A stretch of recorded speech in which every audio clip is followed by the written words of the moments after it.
Hi, everyone. So the topic for today is the most important trait of a leadership is, and then we're going to leave it open because we're all going to have different perspective, different takes on what true leadership is. And by leadership, I mean those people who are responsible for other people at work. So maybe you're a team leader or a manager or director, whatever it is.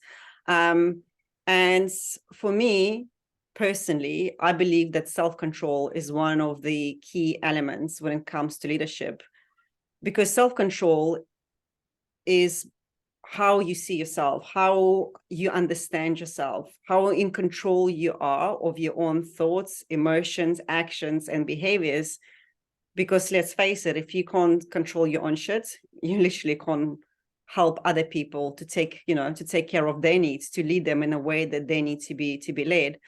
And by self-control, I don't mean that we need to suppress our emotions. So let's say if you are feeling angry, if you're feeling resentful, I don't mean pretending not to feel that. Quite the opposite is true. And this is where I feel that there is a big disconnect in a whole in a corporate world, because people are taught to suppress their feelings and to deny how they truly feel, and to be upbeat, to be positive. Like, positive thinking is a big thing out there, but actually, in my opinion, it doesn't give us the ability to self-regulate ourselves. It actually makes us deny and not be completely honest with who we are. So I'm going to pass it over to Sarit. I will drill into that a little bit more as we speak about, but I'm really curious, Sarit, what is your key trait when it comes to leadership? So, I come from 20 years of managing other people, being the top leader of a company. I used to be a CEO for so long. So for me, actually being a leader is understanding what leader is. And that is something that you have to decide is your purpose. If it's not your purpose, you cannot fake it. Being a leader means that you are responsible for other people. And currently, how you're going to achieve your target, your goals, is pending on the people. That is the significant importance between being a sole contributor, a programmer, a salesperson, an office manager, whatever. When you are a sole contributor, you are responsible for the output. You have full control because you think you have control, but basically you are the one who's thriving through your target. It's a one-to-one relationship. When you are a leader, you need to understand that in order to be able to achieve your goals, you got a lot of pieces that you need to move together in order to move it to the right place to reach your target. So first, you need to understand if that's your purpose. Because with the word to be a leader and responsible for other people, there comes a lot of responsibilities, a lot of frustration, because sometimes people are not showing up, not doing what you want. It's a lot of conversation and convincing, and it's like a chess game. You have a lot of pieces and you need to move them. So first, if you want to be a leader, let's make sure this is your passion, because a lot of people looking at a step in their career, being a manager, without really understanding that if it's not for them, it's not for them. And I'm not talking about if you are being born a leader or you can be taught to be a leader. First, understand that this is what you want. And from there, we can talk about what kind of a leader I think you should, what is a good leader and what is not. But first, understand that you are checking the game, and for being sole contributor, and you have a lot of pieces if you want to get the goal. I used to see people that didn't came from it from the right place, and they were struggling. And I again, you can drive the leadership from different places. For example, I will give more examples so you would understand. You can be an R&D person, so you can specialize, and you don't have to be like charismatic or whatever to be a leader. You would drive the leadership from somewhere else, but still you would understand all of them. Like being a salesperson, you can be charismatic, okay? And so on. So that you can drive it from different sources, being the kind of leader you want. There is a lot of colors out there, but you need to understand. So for example, a salesperson, usually the very explanatory changes. You drove your target. Now your target is combined by a lot of people reaching their target. Are you willing to give control over your destiny and your commission to somebody else? So for me, the first trait is actually understanding if it's for you. Lena? Yeah. And I mean, when it comes to leadership, obviously we say you've got to lead by example, but what does it actually mean? For me, like what that means, you can't lead by example until you understand why you act the way you do, why you behave the way you do, why you react in certain situations the way you do. And that's why I mentioned, for example, self-control, which is actually self-mastery. So that's after you chose that leader is for you. Leader is not for everybody. Let's talk about. I would say it's in parallel, right? Because to be a true leader, it comes with a sense of for deep introspection. So maybe you're like, yes, it will be awesome to lead the team. I know I can do it, and you've got enough experience, you've got enough knowledge. But we know that experience and knowledge, yes, they're very important, but it's your energy, it's the essence of who you are, it's your authenticity, it's your vulnerability. All that makes a person a great leader. And in my opinion, to get to that place sometimes is actually more difficult than just to like learn whatever, like learn some hardware stuff or. So for me, on this authenticity is for everybody if you want to make the most out of it. But being a leader is actually understanding that it serves to other, that parts of what you're doing is most of the day for other people. It's for their career, for their growth, for them achieving their target. It's mostly about other people. So if you don't have it in your DNA, and that's fine, people don't have it. So first, before we're talking about understand if doing most of the stuff for other people, thinking about other people's problem, thinking if they had a good day, if they are driven, if we can have a career plan, growth, whatever. But most of your day is taking management plan and thinking about other people and how you get the most out of the people. So most of the day you're talking about other people other than yourself. Either you're fighting them for your people, either you're protecting your people, if you're pushing your people. When you become a leader, the sentence is about other people. And the best you will be at your job is the best that you would understand that all the things that you used to say about yourself, what is my career path, what do I want to do, became also about other people. I think this is what we first need to understand. Then you can be a leader from different places. It can be, as Lena said, by mastery. You can be showing by example. You can be a player coach, for example. That's a big thing. You can be a professional. So if you are specializing in a lot of specific technology, so you can be the one, the oracle that drives the whole organization around that, and you can drive your authority from that. So for me, after you chose it, you can decide what kind of leader do you want to be.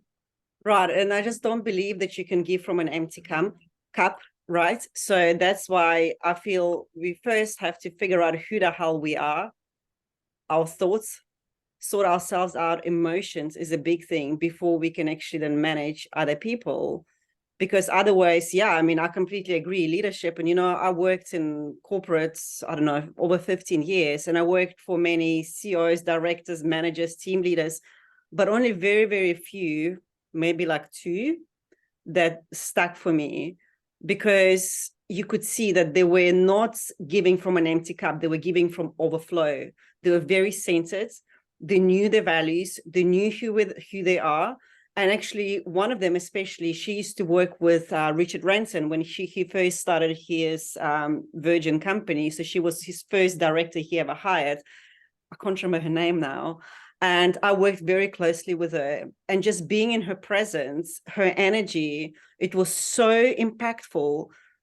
It's just, she will like forever stay with me. And I think if we had more people like that who actually understood what they stand for, understands, not even understand, but feel. It's like the energy. I always say energy speaks louder than words, and come from that place rather than being scattered and running around and trying to do things because they think that the more they can do, the more they can accomplish. Is just a very, very different place to come from. So for me, yeah, it all starts with self. It all instead, how can I lead myself? How can I show up best for myself? Because the more I show up for me, the more I can show up for others. The more I can take care of my emotions by understanding why am I reacting to certain people or to certain situation the way I react. Why do I behave this way? then you can actually start understanding why other people behave the way they do. Instead of criticize them, you will find that special way to approach every single person in the way they are supposed to be led. As I agree with everything, as long as you understand that before we're having this conversation, that most of this conversation that you are having is going to be about other people. And you have to accept that. And then you can do whatever. And Lena is right about all the things that you should understand when you want to be a good leader. And I agree with that. But first, in the career, it's very important for me to emphasize that you need to look at it beyond just a step in your career. Because if you're going to be shitty at it and it's not for you, so I think there is a higher price to pay. And you can go up the ladder in different ways. Being a manager is responsibility. And if you take the wrong turn by not understanding that leadership, manager is mostly about other people, the price that you're going to pay mentally is going to be tremendous. And not necessarily you're going to be very successful, because there is stuff you cannot fake. And it drives to so many organization bad behaviors like politics, like going up the ladder with politics because you don't know how to be a good leader. And it's going up by doing it with what I called ordering and bossing people around, okay? Because we usually see everybody as working with me. I just get to have the final saying because I have the responsibility. I'm leading everybody. This is usually how I saw it. And coming up from that place, made me a very approachable CEO that a lot of people could talk to me around the corridors, were able to talk to me. There is nothing nobody could ask me. I would go into customer conversation and sales conversation and R&D meetings. Nobody was scared. It did not degrade my authority because I was driven from another place, but I do understand it's all about the people and I need to respect my people. And I think that the minute you understand it's from yours, so everything that Lena is saying, she's absolutely correct, will be driven from the right place with less of energy, with less fighting around, and you actually have a better success rate at actually being a good manager, in my opinion.